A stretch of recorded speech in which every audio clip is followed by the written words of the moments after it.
troisième séance? Je voudrais essayer d'en finir avec la démonstration de l'existence de Dieu après que nous en aurons fini avec cette démonstration de l'existence de Dieu. Nous étudierons les perfections de Dieu. C'est le plan de saint Thomas.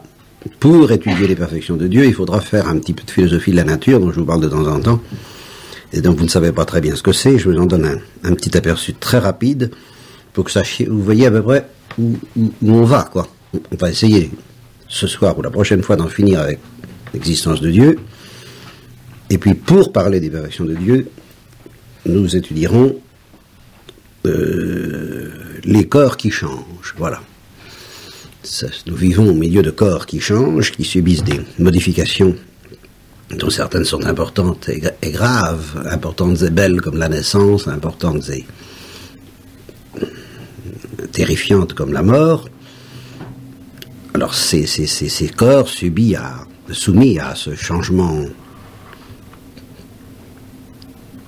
complet, total, qu'on appelle la génération et la corruption, naître et mourir, et puis d'autres changements moins fondamentaux, mais tout de même importants, comme la nutrition, la croissance. Alors, qu'est-ce que c'est qu'un corps qui change? Alors, je vous apprendrai à ce sujet que, dès qu'on a affaire au changement, on découvre 4 causes, 4 grandes causes qui sont indispensables pour comprendre le mystère des corps qui changent. La cause matérielle, la cause formelle. La cause matérielle, c'est celle qui reçoit. C'est celle qui change en recevant différentes formes substantielles. Par exemple, la même matière qui était Napoléon avant sa mort cesse d'être Napoléon à sa mort. Elle change de forme. Change de forme, c'est-à-dire elle change de nature. C'est la même chose. Forme ou nature, c'est la même chose. Ça s'appelle la cause formelle, qui donc est reçue par la cause matérielle sous l'action d'une cause efficiente. C'est elle qui provoque le devenir, par exemple la hache du bourreau ou la maladie. Bon, c'est une cause efficiente qui provoque la mort, ou les actes biologiques qui président à la naissance des vivants sont causes efficientes de la génération, de l'arrivée au monde des vivants. Il y a donc des générateurs, et ces générateurs sont causes efficientes de leurs enfants. Et c'est ça la cause efficiente, en gros. Et l'action des générateurs, l'action des causes efficientes, est elle-même dominée par une cause plus profonde qui guide l'action des causes efficientes et qui s'appelle la causalité finale. S'il n'y avait pas l'attrait vers un bien ou la fuite d'un mal, la cause efficiente ne ferait rien. Bon, alors, on étudiera tout ça, et on fait plus ou moins bien, on fera ce qu'on pourra.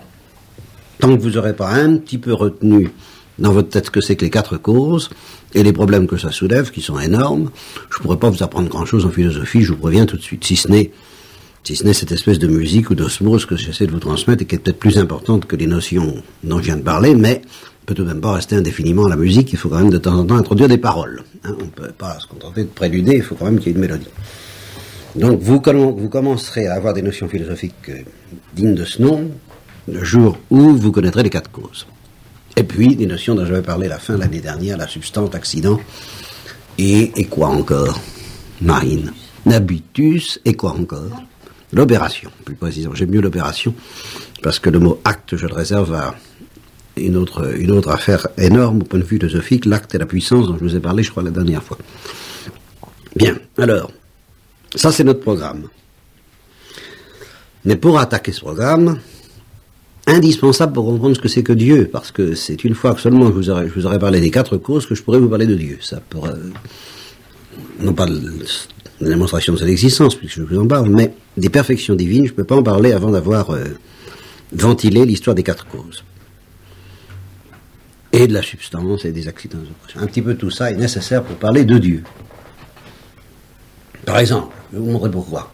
Je vais parler de substance et accident. Quelqu'un se porte bien, c'est un accident. Il se porte mal, c'est un autre accident. S'il passe de la maladie à la santé, c'est un changement accidentel. S'il meurt, c'est un changement substantiel. Parce qu'il disparaît complètement. Vous voyez un peu ce que je veux dire. Oui ou non? D'accord, bien. Alors, on distingue donc dans tous les êtres que nous connaissons la substance, qui ne change pas comme ça, qui ne change qu'au moment de la naissance et de la mort, et puis l'accident, qui lui, alors, peut changer beaucoup plus souvent. Pas tous les accidents, il y en a qui sont aussi solides que la substance. Par exemple, pour ce que rire est le propre de l'homme. Hein. Donc, c'est un accident, rire. Les caractéristiques de l'homme, parce qu'on ne le trouve en principe pas chez les animaux. Sauf certaines apparences, mais trompeuses. C'est un leurre.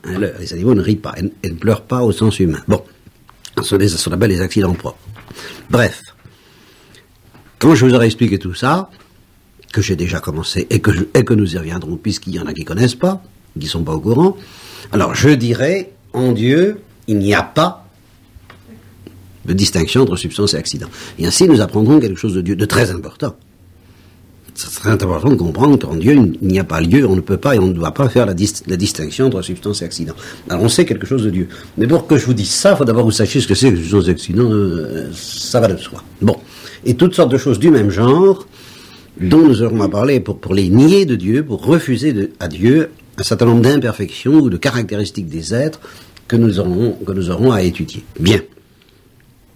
Voilà le programme. Énorme, immense, infini.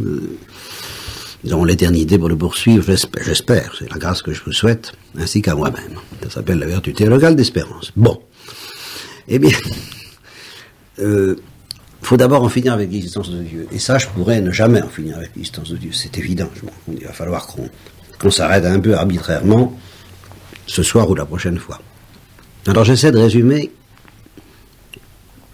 ce que je voudrais dire de plus simple à quelqu'un qui me demanderait comment nous prétendons, nous autres, je ne dirais pas chrétiens, mais nous autres sages de la tradition, enracinés dans Socrate et confortés par la révélation juive, c'est vrai. Bon, comment nous prétendons démontrer l'existence de Dieu si j'essayais de m'exprimer aussi simplement que possible? Je lui dirais, écoutez, est-ce que vous pouvez m'accorder que simplement ça, comme point de départ, qui est le point de départ dont j'ai quand même besoin pour vous démontrer l'existence de Dieu, cette simple proposition, les êtres qui nous entourent sont multiples et imparfaits. Est-ce que vous m'accordez ça? Bon, alors ça n'a l'air de rien, ce point de départ qui est fondamental, empirique, vous voyez, c'est un fait, c'est de l'événement, c'est l'ordre de l'événement, pour revenir à ce que pas une vérité, au sens, ça a un côté de vérité. Mais c'est un côté d'événement aussi, c'est un fait, c'est comme ça. Les êtres qui nous entourent sont multiples et imparfaits. À dire ça comme ça mange pas de pain, quoi. Enfin, à première vue, ça devrait passer comme une lettre à la poste. Or, cette petite phrase de rien du tout, qui apparemment n'engage à rien, et que n'importe qui m'accordera volontiers, semble-t-il, eh ben ça vous allez avoir une idée justement de ce que la philosophie et la métaphysique sont une chose très difficile, et pourquoi c'est tellement difficile, et pourquoi votre professeur est tellement réticent et semble vous engager dans la perspective qu'on peut démontrer n'importe quoi. Eh bien, cette simple proposition-là, aujourd'hui, si vous prenez quelqu'un à l'écart, que vous lui demandez de s'engager, d'accepter une proposition de manière qui peut l'engager d'une manière responsable, personne ne vous l'accordera. Ou presque personne. Je ne parle pas des croyants au nom de leur foi, je parle au nom de l'intelligence, de ce que peut dire l'intelligence. Presque personne ne vous l'accordera. En tout cas, il y a deux catégories de gens qui ne vous l'accorderont pas, et dont nous allons parler, et vous allez découvrir tout de suite que ces gens-là ne sont pas peu nombreux. Ils sont très nombreux. Vous avez d'un côté tous les gens, plus ou moins cultivés en Occident, mais très nombreux en Inde, par exemple, ou en Orient, en plus général, qui sont imprégnés soit d'une manière très intellectuelle en Occident, soit d'une manière plus banale, plus par osmose en Orient, de la tradition hindoue, qui est exprimée entre autres par Parménide, qui est un philosophe occidental, mais qui lui alors traduit bien en termes occidentaux l'esprit, l'essence, le fond même de la philosophie hindoue. Eh bien, c'est que ils m'accorderont pas que les êtres sont multiples. Ça c'est pas vrai. Pour eux, les êtres sont pas multiples. Donc, vous avez une quantité énorme de gens pour qui c'est pas évident que les êtres sont multiples, pour qui cette multiplicité est une apparence, une illusion, une maya, qu'il faut savoir dépasser pour déboucher dans une perception religieuse, contemplative, philosophique, appelez-la comme vous voudrez, en tout cas la seule authentique, la seule vraie, à savoir que l'être est l'être, c'est la grande formule de Parménide, il n'y a que l'être, un seul être, il n'y a pas plusieurs êtres. Et que ce que nous appelons les êtres ne sont que des facettes, des apparences plus ou moins illusoires et décevantes et trompeuses de l'être unique, de la réalité unique, qu'on appellera l'Atman ou le Brahma ou l'être, s'il s'agit de Parménide, avec un grand E, ou la substance, s'il s'agit de Spinoza, unique également. C'est la doctrine du monisme ou du panthéisme. Vous avez tout de même entendu parler de ça. Un petit peu ou prou. Et vous devez bien vous douter que les gens, pour qui savent pas très bien, qui savent pas très bien si cette apparence de multiplicité qui nous entoure est profonde, réelle, authentique, solide, métaphysique, dure, ou bien si c'est des fumées, au-delà desquelles nous débarquerions dans une seule et unique réalité. Prenez quelqu'un comme Bernard d'Espagnac, un physicien d'Orsay. Il y a Bernard d'Espagnac, est un physicien estimable, estimé, qui a écrit un bouquin passionnant sur, je ne sais plus comment ça s'appelle. Bon, alors Bernard d'Espagnac prend position contre une autre catégorie de gens dont je vous parlerai peut-être, les empiristes anglo-saxons, qui disent la science, il n'y a rien à attendre de la science au point de vue de la sagesse, au point de vue de la vérité, au point de vue de la réalité. La science, c'est un ensemble de recettes qui réussissent. Au final, les pragmatistes anglo-saxons, ça marche, ça fonctionne, que ça veut dire, on n'en sait rien et on cherche pas, on cherche ce qu'il y a de plus pratique. On cherche les formules les plus pratiques et les plus efficaces. On n'a aucune prétention de vous dire ce qu'est la réalité. Alors Bernard d'Espagnac, dans la grande tradition française et cartésienne, dit c'est tout de même dommage, on peut peut-être tout de même espérer que la science nous dise quelque chose du réel. Et alors, il fait toute une méditation passionnante sur la physique atomique et sur ce que suggère de la réalité d'après lui. Au bout de ça, c'est un disciple de Spinoza. Et il le dit franchement. Et finalement, moi physicien, je suis conduit par mes recherches de physicien à une vue du monde proche en somme de ce que dit Spinoza. Donc, il n'accordera pas que les réalités sont multiples. Et ça n'a pas l'air, c'est pas si simple. Nous bêtes, nous analysons, les êtres vivants nous entourent sont multiples. Oh, je vous arrête.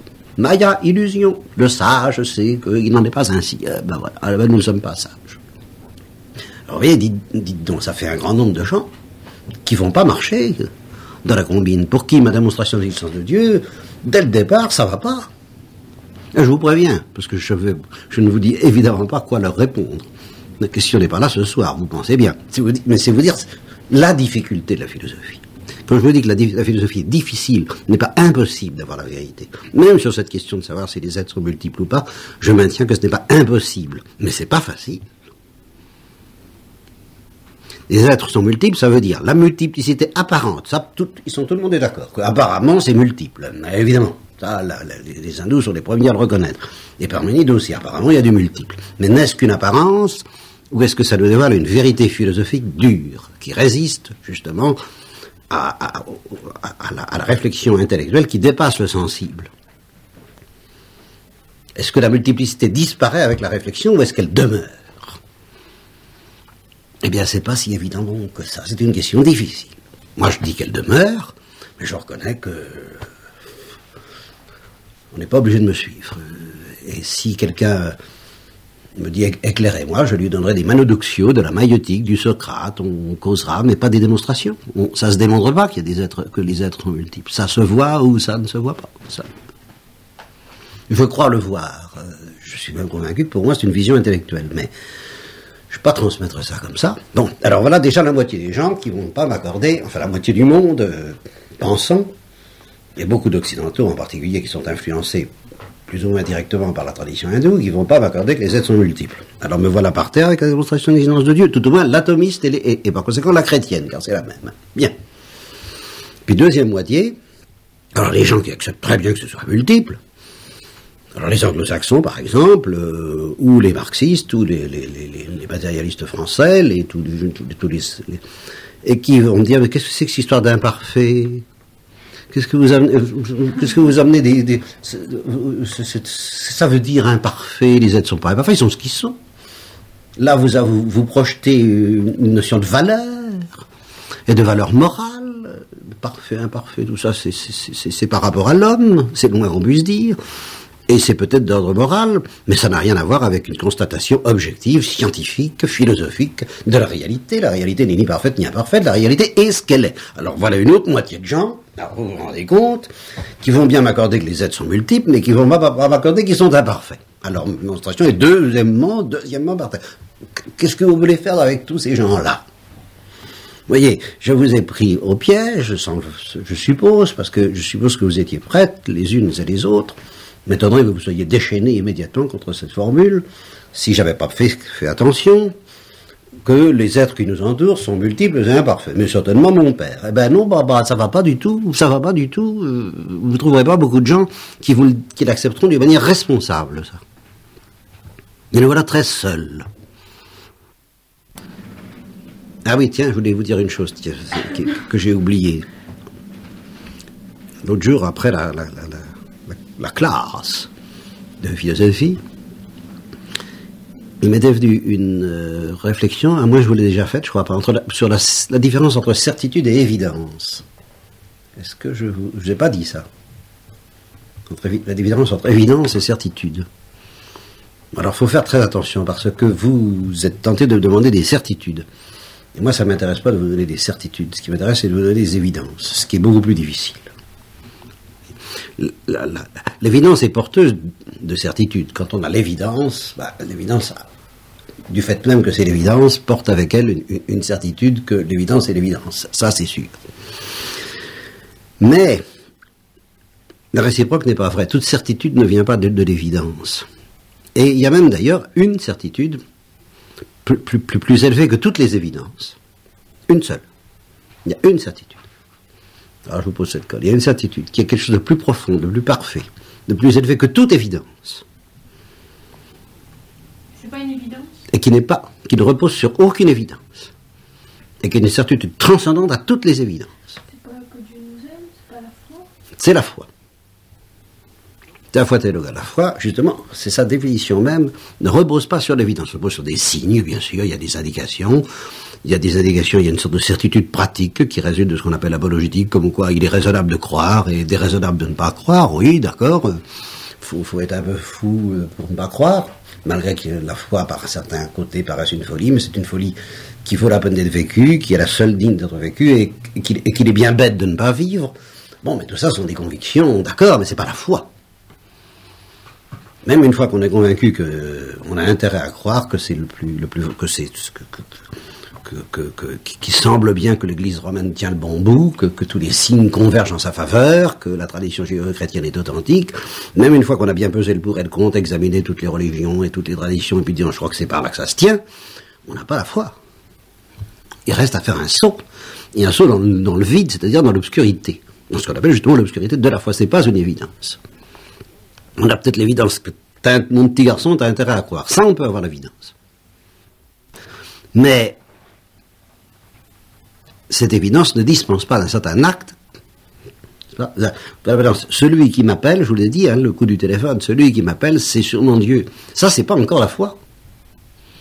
Je peux être convaincu, pratiquement, je sens que ça, je peux pas penser autrement. J'ai intérêt à faire gaffe. Ça, l'appel a l'air de venir de Dieu. Si je cherche dans l'annuaire, il n'y a pas d'autre correspondant possible qui à cette heure-là peut m'appeler. Surtout pour me dire ce genre de truc, là où je suis appelé par mon nom, là je sens rien que ça rôde, si ça vient de Dieu, cette histoire, ça vient de Dieu, je sens que ça vient de Dieu. Bon, tout ça, d'accord. On peut y arriver avant l'acte de foi. Mais l'acte de foi, c'est l'acte de foi, c'est irremplaçable. C'est allô, j'écoute. Et ça, ce n'est plus une évidence. Et cependant, c'est une certitude transcendante à toutes les évidences. C'est la certitude de la foi théologale. C'est cette certitude très pauvre, puisque justement, elle est dans la nuit. Et la seule évidence qui soit de niveau, il y a une évidence qui est de niveau avec la foi, qui va me dire quoi? Il y a une évidence qui est de niveau avec la foi. Il y a une évidence qui est quand même de niveau avec la profondeur de certitude que donne la foi. C'est pas l'existence de Dieu. Ah non, non, non, non, non. Non, c'est pas l'existence de Dieu. Il y a une évidence qui est de niveau avec la certitude de la foi. C'est qu'on vient de Dieu. Non, ça c'est inférieur à la certitude de la foi. L'existence de Dieu aussi, toutes les évidences que vous allez m'énumérer, je sens bien que vous êtes bien, c'est bien, ça va, c'est important parce que vous allez comprendre quelque chose d'énorme que vous n'avez pas réalisé. Je vois que vous ne l'avez pas réalisé.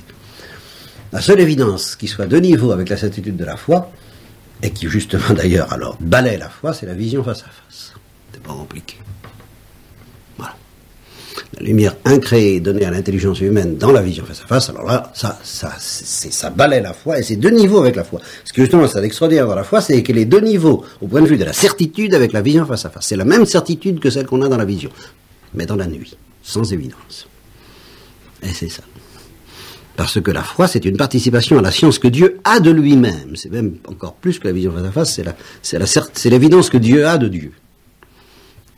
Qui nous donne de partager dès qu'on dit « Allô, j'écoute ». Alors là, on est dans la lumière de Dieu. C'est ça que ça veut dire, être dans la lumière de Dieu. C'est-à-dire en pleine nuit, en pleine purée.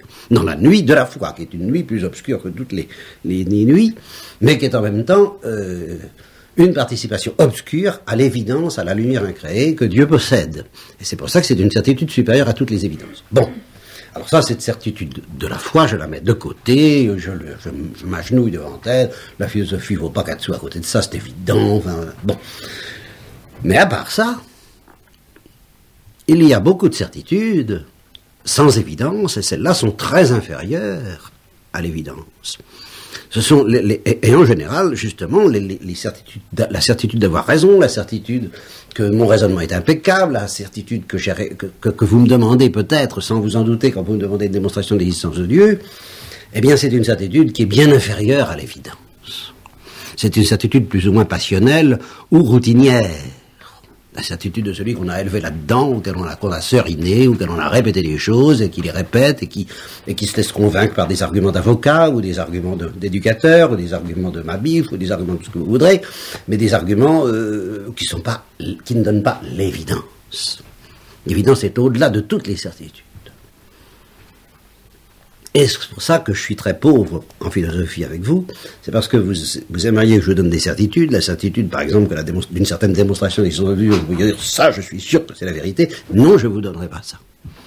Parce que ça ne m'intéresse pas. Ce qui m'intéresse, c'est de vous donner l'évidence que j'ai. Et ça, cette évidence, elle porte en elle une certaine certitude, mais une certitude d'une qualité qui est liée à l'évidence. Je ne cherche pas à vous convaincre en un sens, moi. Je cherche à vous éclairer.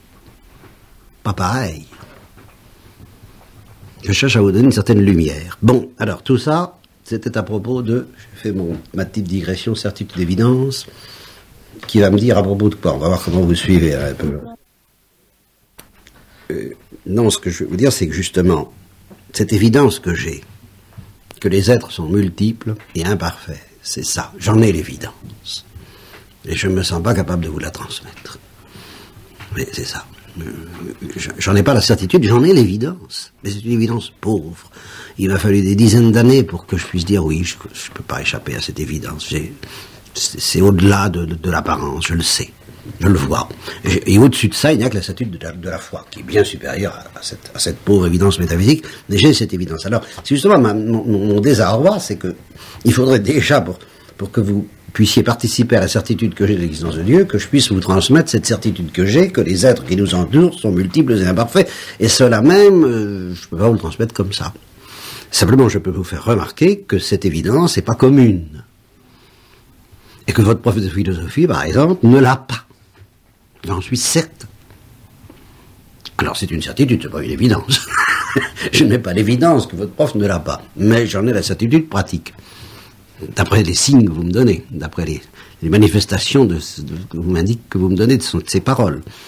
Je dis, elle voit pas.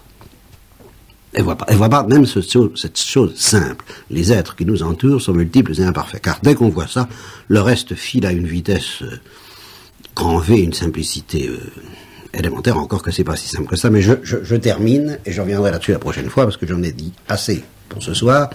Donc les êtres qui nous entourent sont multiples et imparfaits.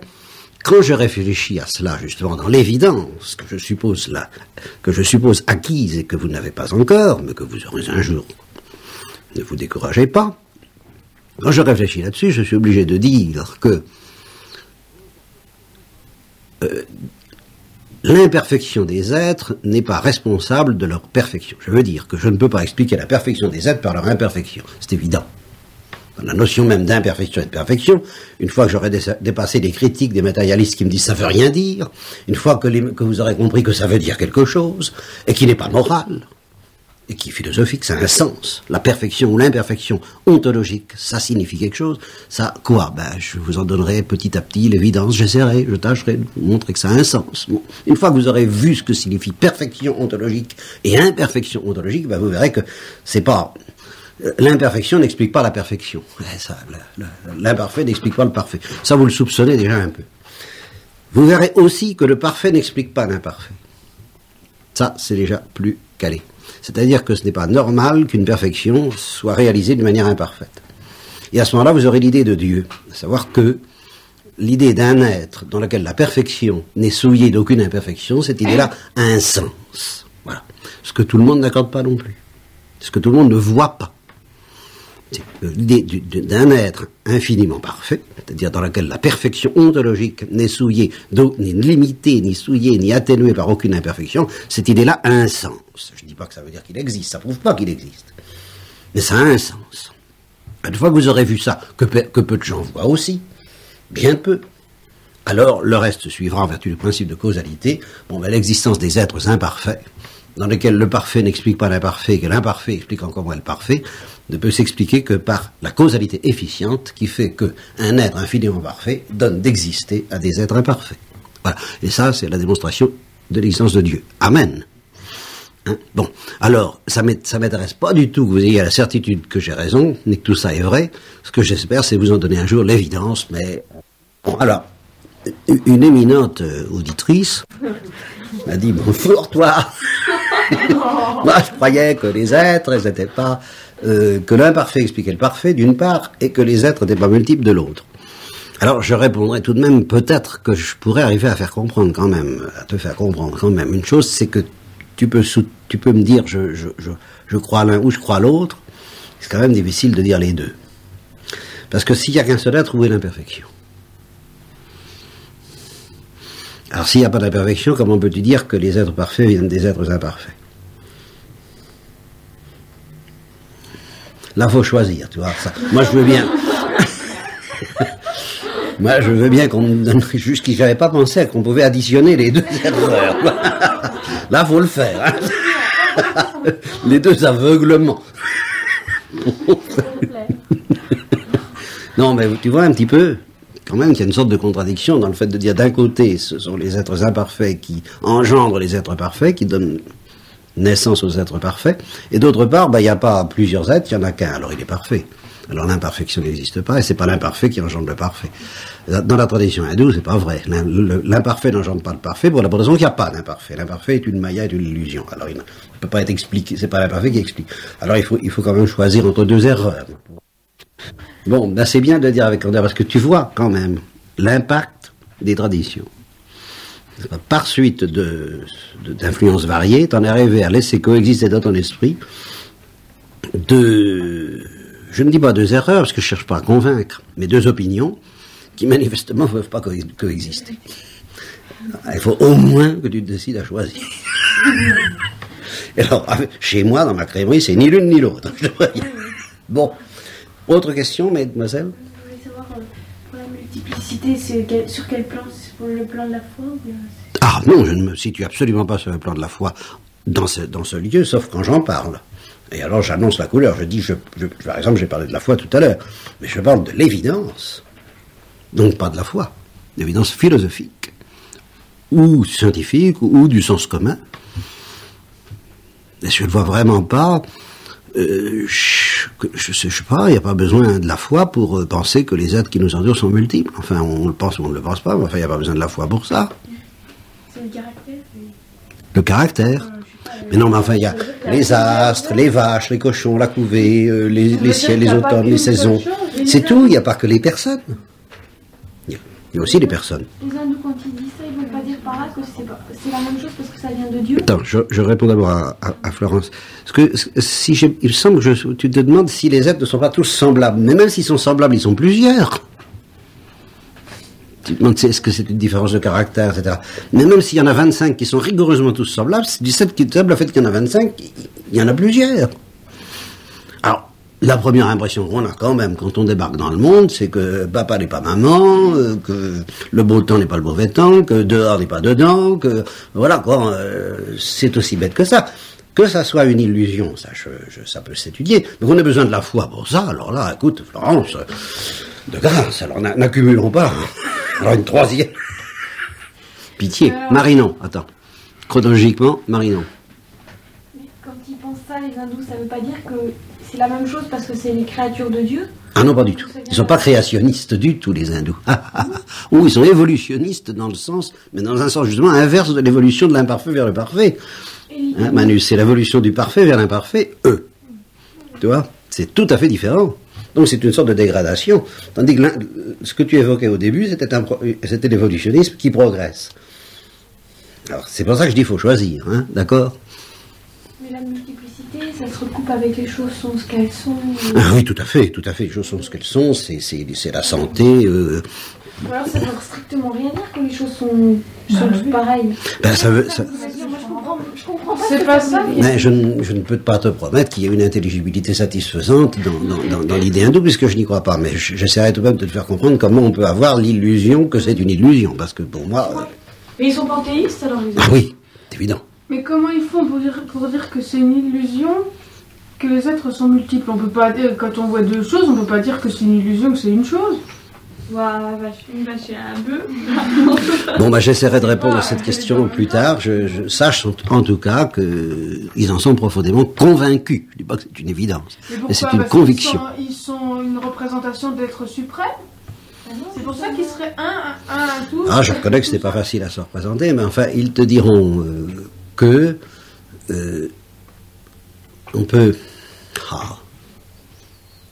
Si tu veux, deux êtres qui s'aiment, bon, bah, à première vue, comme ça, ils ont l'air d'eux, et puis quand tu creuses très profondément, tu vas à un niveau de contemplation intense, tu vois qu'au fond, ça fait qu'un seul être, il y a un certain niveau de profondeur où les êtres s'unifient. Voilà.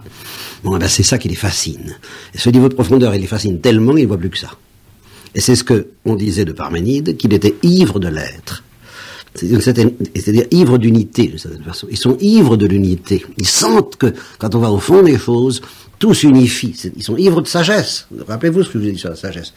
Alors, ils sentent que quand on va à un certain niveau de profondeur, tout s'unifie. Alors, cette unité qu'ils pressentent les rend ivres et leur fait oublier qu'au départ, on n'est pas là, hein, et qu'il y a tout de même une certaine multiplicité d'êtres, apparemment. Et effectivement, la question est de savoir si c'est apparent ou bien.